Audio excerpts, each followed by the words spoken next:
Hello, everybody. Carlos Toro here, and joining me now is a very special guest. If you've been listening to combat sports or pro wrestling at any point in the last 15 years, you're more than likely have heard this man's voice at some point, at least once. Todd Grisham, thank you so much for taking time to talk to me. Todd, you've been very busy doing boxing work for DAZN, especially with this latest card, Daniel Jacobs versus Gabriel Rosado. Todd, how've you been? I've been doing good, Carlos. Thanks for having me on the show. Yeah, I've been busy with DAZN. Just got done calling the Rosado Jacobs main event, which felt like calling 10 main events at once. So, it was not the easiest fight to call, but we got that one in the rearview mirror. And now I'm looking forward to my next assignment, which will be December 18th back in South Florida, Triple G versus Zarameta. Yeah, and we'll definitely get into Triple G's Zarameta in just a second, because that whole weekend is just absolutely insane. Really, it's a insane 7-day stretch for DAZN. On the 12th, you got Anthony Joshua. You got the 18th, you got Triple G, and the 19th, you got Canelo Alvarez. But just kind of circling back a little bit to Danny Jacobs versus Gabe Rosado. Obviously, this was a fight that a lot of people were expecting fireworks, a slug, but just really anything resembling action was being built up at this huge grudge match, this big blood feud, and it was about the furthest thing you can get to that. And you certainly made no qualms about it. You made your opinions on that fight abundantly clear in the middle of the fight, which just looking at my social media time, like a lot of people kind of echo your sentiments and really appreciated your thoughts on the matter. But kind of just when you've done combat sports broadcasting for a very long time, about halfway through the fight, when it's becoming clear that maybe this won't end up being, absolute fireworks. Hell, even Eddie Hearn was saying, yeah, no one deserved to win that fight. As a broadcaster, how do you kind of approach things? Okay, there's not much to call, so now it's kind of have to pivot my way, and obviously as a broadcaster, you also want to share your thoughts and obviously describe what's going on. And obviously, you're not pulling anything under anyone's rug, but when just saying like this fight was not great and everything, it really was not good. So as a broadcaster, how do you kind of tackle that fight sort of midway through? Well, I just try and tell the truth or get as close to the truth as I can without saying the wrong thing. But, you can't, people are watching it. You can't sell, I'm trying to think of the phrase without using the profanity, but you can't sell them poop and not just, and try and sell it as a rose, I guess. I mean, people are watching what I'm watching. And when they see guys landing 4 punches per round, you can't call it great. You can't, I used to work at WWE, as you know, and you would have to sell those matches as great, even if they weren't great. You got paid to sell those matches, but now I get paid to call the match. I'm supposed to be a neutral observer. And, I'm sitting there bored out of my mind trying to make it seem great. But I mean, Sergio was too. Even the corner of Jacobs, they were like, you bet money on this fight? What's going on? It was so bizarre. And that's what happens a lot of times. I think I may have even asked them in the press conference about this, about a lot of times when guys build up this much animosity for each other and you think they're going to just go crazy, they get in the ring and neither one of them wants to throw the first punch and they they're too into each other's heads for it to be a brawl. And then it doesn't even turn out to be a great boxing event. So that's what we had last weekend. Obviously it's not the first time we've had a fight that was hyped up to be bigger than what it ultimately was, but are one of the few people, aside from their fighters' respective camps and the promoter, you were one of the few people that probably has talked to both fighters the most during fight week. Were you surprised that the fight ended up being, what it was? And a lot of us, we all knew that every boxing fight has the potential to be an all-time classic, and sometimes they have the potential to be an all-time dud. But were you surprised it kind of got to that level of inactivity? Well, I was surprised it got to that level of inactivity. I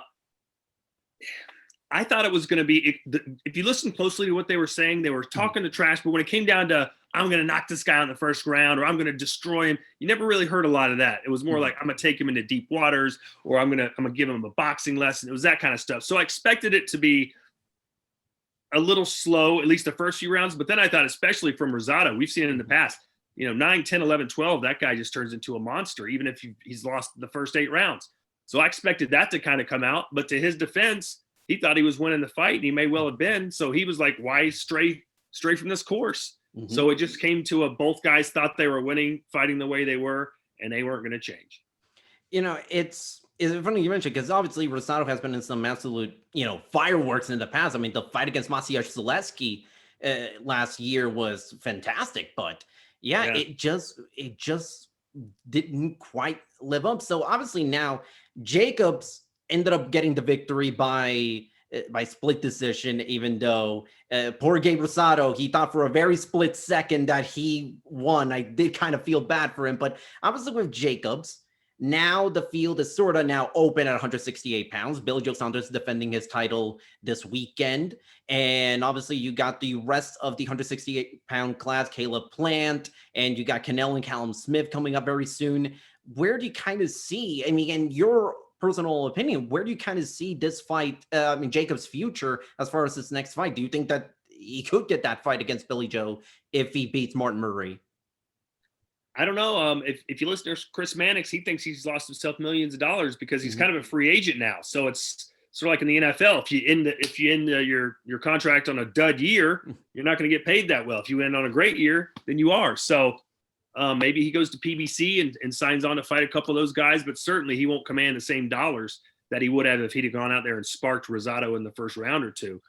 So I don't know what he does. I mean, he's not going to get as big a contract as he perhaps would have, but I'm sure he's going to still be making pretty good money. And don't forget, his last 3 fights on DAZN, he cleaned up. So he is not hurting for money right now. So to him, maybe he was having an off night and he says, hey, I just need to win this, get this one behind me, and then start fresh anew. Who knows? Obviously a lot of fighters have certainly had to make a lot of adjustments during the pandemic. Obviously, it's very different atmosphere. Jacobs is not used to having big main event fights in front of absolutely zero people, and you yourself have had to make adjustment. You and the rest of the DAZN team. I mean, you've called fights, remotely in Florida. You were calling fights at the Tulsa, Oklahoma show in the middle of the streets, which was still a very, very unique and still one of my favorite shows, just at least from an aesthetic standpoint, because it was very, very unique, and there was a lot of great, side pieces and shoulder programming heading into that.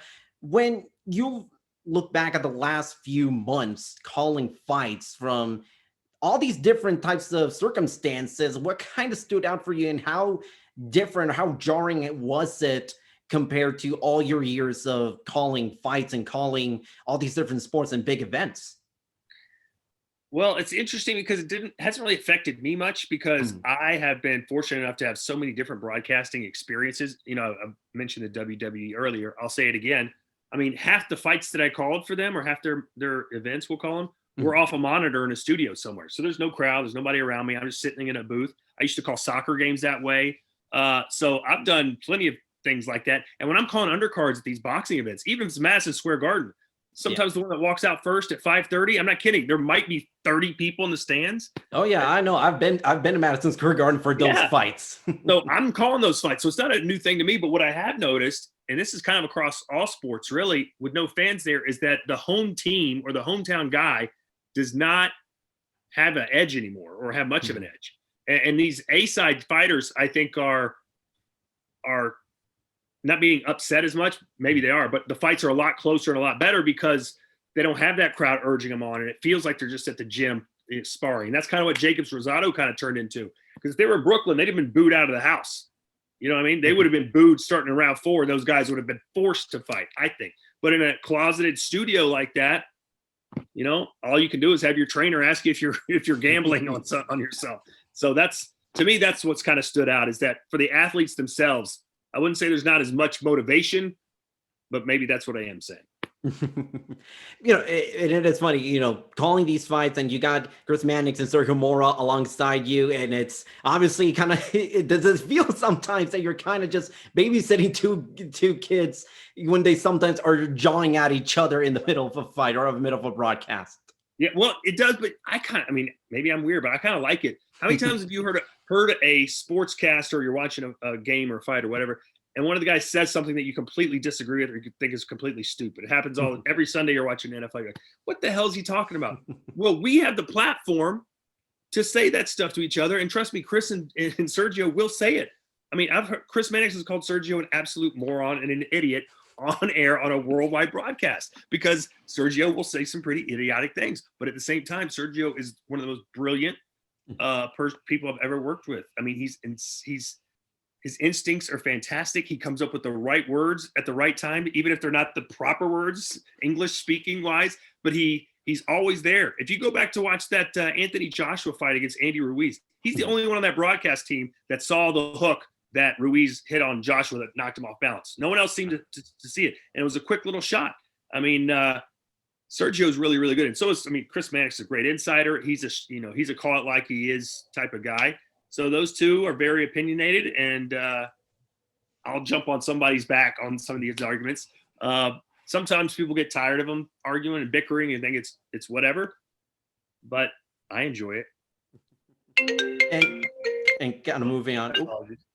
It's okay. It's all good. It's all good. I mean, when I'm talking to you. Right, Sergio, he heard his ears ringing. Wait, was it really Sergio? No. Okay. Oh my God, I would have been. So now, moving on to your next assignment, as you mentioned, December 18, Gennadiy Golovkin versus Kamil Szeremeta, IBF middleweight title. Obviously, this is a fight that not a lot of people are very excited about, but they are kind of expecting that, maybe that classic Triple G when, going against, I don't know, Dominic Wade, and he just blows him out in a few rounds or anything like that. Obviously, things change, and obviously, it really doesn't feel like a coincidence that Triple G and Canelo are fighting on DAZN on the same weekend. There is still hope from a lot of people that that trilogy fight can be made. Do you kind of look at Triple G and think to yourself that this fight just kind of feels like it's not really a stay busy fight, it's a mandatory title defense, but it does kind of feel like maybe we might be steering into that direction of a Canelo Triple G 3? Well, here's what I think. Canelo has decided to basically become a free agent, become his own president of his own business. And he's learning very quickly, or will learn very quickly, if he hasn't already, that he can get a certain amount of money for a certain opponent and a much greater amount of money for someone else. DAZN basically said, hey, we'll let you fight almost whoever you want to, and we're going to pay you a flat fee. Now, Canelo's like, hey, I'm doing it myself. And hey, you can fight Billy Joe Saunders and make, I'm throwing out fake numbers, make 10 million, or you can fight Triple G and make 25 million. So I think the X's and O's are going to start to click for Canelo and his team, and they're going to say, hey, let's fight Triple G again. And everyone that I've talked to thinks Triple G is, coming on the downside of his career, and that Canelo will be a big favorite in that fight. So I don't see it as that. I think the fight he's having against Callum Smith might be a little more dangerous than Triple G. We'll see. Yeah, and it is I think Callum Smith is a very dangerous fighter, and I think a lot of people, and I'll admit, part of me kind of also thinks this, but it does kind of feel like Callum Smith, his stock has kind of went down in the aftermath of the John Ryder fight that a lot of people thought Callum Smith actually lost. So it could be a case where Callum Smith might just be able to surprise a lot of people, because I still think Callum Smith is one of the best super middleweights in the world, but it's a fight that a lot of people expect Canelo to just eventually maybe even stop Callum Smith, a la Sergey Kovalev last year. How do you kind of look at that fight, Canelo versus Callum Smith? Is that when I first heard about it, and they start telling me how much bigger Smith is than Alvarez, I'm like, well, so is Rocky Fielding. But everyone I've talked to that knows Callum Smith, there's like, bro, he's light years better than Rocky Fielding. So and Rocky Fielding didn't also try to fight Canelo Alvarez at close range. Yeah, well. Yeah, Callum Smith, terrible game plan. Yeah, if Callum Smith fights a smart fight, and Canelo's not one of these guys, you think of Canelo as just this marauder, and he can but he really doesn't go for, other than that Rocky Fielding fight. Mm-hmm. He's kind of goes into the late rounds. Even with Kovalev, started slow. Even with Amir Khan, it took him a couple. I think he knocked him off in the 5th round. So it's going to take a little while. So if Smith gets out to a hot start, piles up some early rounds in there, he could do okay. I don't think he's going to stop Canelo by any means, but he might be able to outbox him. Do you believe that Triple G has a chance, could sort of revitalize a lot of people's hopes and maybe making that Canelo trilogy fight a lot closer than right now what a lot of people believe if he just blows Kamil Szeremeta out of the water? Because I agree. I think I think Triple G is sort of on that downward hill. We kind of saw that a little bit with the fight against Sergey Derevyanchenko, and even in small pockets in that fight against Steve Rolls. Yeah. No one knows who Shamil Zarameta is. Nobody, unless you're in his family, at least in America. So for him to knock this guy in the first round doesn't mean much until you see him in there. Now, it would look impressive, I guess, but Triple G just has to get through this fight. Even if he has a stinker of a fight, I think still people are going to say, all right, well, he won. Let's see Canelo versus Triple G. That's the fight everybody wants. So it would be nice for him to look great and get a spectacular knockout, and that's what he should do. But if he doesn't, I think he's still going to be okay. A couple of things before I let you go. Obviously, we just had the Mike Tyson Roy Jones event, which I will admit, as much as I hated the fight and just this entire event, based on the premise and the concept alone, I'd be remiss if I didn't say I did actually kind of enjoy it. I didn't absolutely hate it. And production-wise, I thought that was one of the best-looking boxing shows, not just during the pandemic, but in a very, very long time. What do you kind of take aways from sort of, first of all, Tyson Jones and just the overall atmosphere of that entire pay-per-view, which just felt like so different from the usual, like, strictly boxing broadcast? It was a great night to smoke weed and watch it. That's for sure. That's what they were all doing. That's what they were all doing. That's fair, yeah. Yeah, Snoop Dogg was smoking while he was doing commentary. And you know what's funny? Half the audience, more than that, probably 70% is like, Snoop Dogg's the greatest. He's the best. I want to hear him again. And the other 30% are like, please, never put him on screen again. Like a lot of boxing people offended that he was even on. Oh, I'm in that 70% that thought Snoop Dogg was one of the best things of this whole show. Yeah. Well, he's done UFC before. We've heard him before. He loves WWE. I've interviewed him a couple of times. Great guy, a lot of fun. But if he called every single big boxing event, I think he'd start to grind on people. But in small doses, I thought he was great. I thought the whole event was pretty good. The main event, I was entertained. I just didn't want it to be a debacle, and it wasn't. And the co-main, for whatever it was worth, Paul versus Nate Robinson, it was great. Terrible ending if you're a Nate Robinson fan, but I had a lot of fun watching that pay-per-view, and I think I got my money's worth. Lastly, you mentioned WWE a couple of times. I'm a huge wrestling fan, and you've called Raw, SmackDown, the old ECW back in the mid-2000s. Yeah, and we just had The Undertaker's Final Farewell, and I think you've called Undertaker matches in the past, if I remember correctly. Yeah. Obviously, what did you kind of make of Undertaker's Final Farewell that he just had at Survivor Series? And just kind of, do you have any, memories of him, interacting with him, or just overall during your time in WWE? He was a very quiet guy, a very respectful guy. At least when I got there in like 2005, 2006. And, he kind of had to live his gimmick. It's one of those gimmicks where you can't just go and have dinner at Applebee's with everyone afterwards. So he was just kind of a shadow of a type guy, always laughing at someone's joke, always obviously in pain. Those top guys walking around backstage, all of them are walking around in pain. God bless them. And I just enjoyed, hearing stories about him and hearing him tell stories. But, the way he walked away from the business, I guess, WWE always does it first class, and they owe that man a lot of gratitude, a lot of depth. I know he says that about Vince McMahon, but that partnership, they made a lot of money and a lot of memories together. Yeah, and it is kind of, jarring a little bit, just kind of seeing Undertaker pull back the curtain and just doing all these interviews and doing all these media stuff, just as not the Undertaker, but Mark Calloway, the person behind Undertaker. Yeah, and you get to see what kind of guy he is. I mean, you're like, this isn't really what I expected.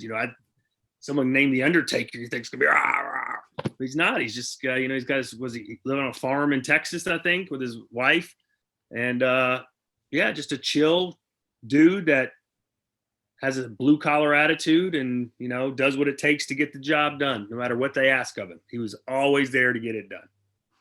Well, Todd, thank you so much for taking time to talk to me. I know you've been very, very busy right now. Anybody that wants to follow Todd Grisham on Twitter, it's at Grisham Fight. He's going to be calling Triple G versus Camilo Serrameta on December 18 on DAZN. Don't miss it. Todd, thank you so much for taking time to talk to me. And I'll leave you to your 3 daughters who must be, eagerly waiting to be with their dad. All right. Yes. Thank you, Carlos. Enjoyed it.